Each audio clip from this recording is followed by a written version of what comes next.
আজ সকাল সকাল স্নান করে শাড়ি পরে নিয়েছি, কারণ আজকে বাড়িতে পুজো। আর এই পুজোর দিনগুলোতে আমার শাড়ি পরতে ভীষণ ভালো লাগে।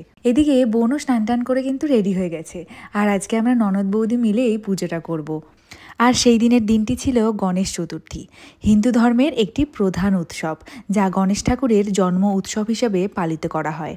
আর বাড়িতে গণ্য বাবার জন্য ছোট্ট করে একটা আয়োজন। আর এদিকে ফুল ফল সব পরিষ্কার করে ধুয়ে নিয়েছি। আর দেখো, এই যে পদ্ম ফুলগুলো আগের দিনই তোমাদের দাদাভাই নিয়ে এসেছিল, সেই জন্য পাপড়িগুলো একটু ওপরের কালো কালো হয়ে গেছিলো। আর যে বাদবাকি ফুলগুলো সব ফুলই আমাদের ছাদ বাগানের ফুল। একজন কাকু পদ্ম ফুল বিক্রি করতে আসেন, আর উনি আমাদের দোকানে পদ্ম ফুল দিতে আসেন, আর দাদাভাই বাড়িতে পুজোর জন্য নিয়ে আসে। আগের দিন দিয়ে গেছিলো জন্য ফুলের ডাঁটগুলো সহ জলে ভিজিয়ে রেখেছিলাম। বেশ ভালোই ছিল ফুলগুলো। আর ফোটানোর পর দেখো কি সুন্দর লাগছে থালাটা দেখতে। ফুলের থালা তো সম্পূর্ণ রেডি হয়ে গেছে, চলো এবার ভোগের থালাটা রেডি করে ফেলি। আর চতুর্থী স্পেশালে গণেশ ঠাকুরের সব থেকে প্রিয় এই মোদক। আর এই মোদক কিন্তু আমি নিয়েছিলাম গঙ্গারামপুরের আপ্যায়ন থেকে। তার সঙ্গে লাড্ডুও কিন্তু গণ্য বাবার ভীষণ প্রিয়।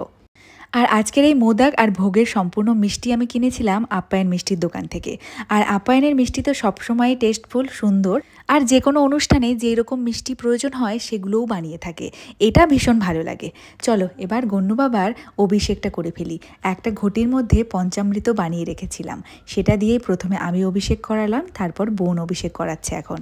আর এই গণেশ ঠাকুরের মূর্তিটা যেদিন আমাদের নতুন ঠাকুর ঘরের পুজো হয়েছিল, এই গণেশের মূর্তিটা সেই দিনই আনা হয়েছিল নতুন। আর গণেশ ঠাকুরের কিন্তু দূর্বা ঘাস ভীষণ প্রিয়।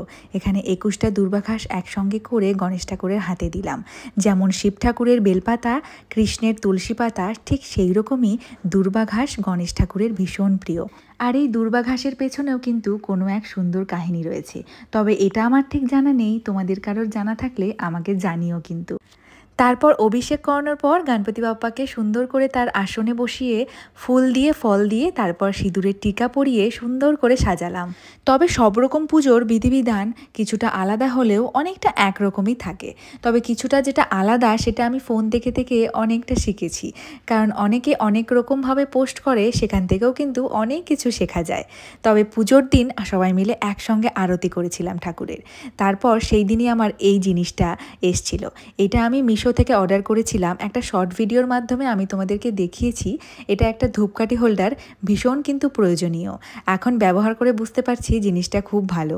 তারপর পুজো শেষে সকলকে প্রসাদ বিতরণ করে এখন আমিও বসেছি প্রসাদ খেতে।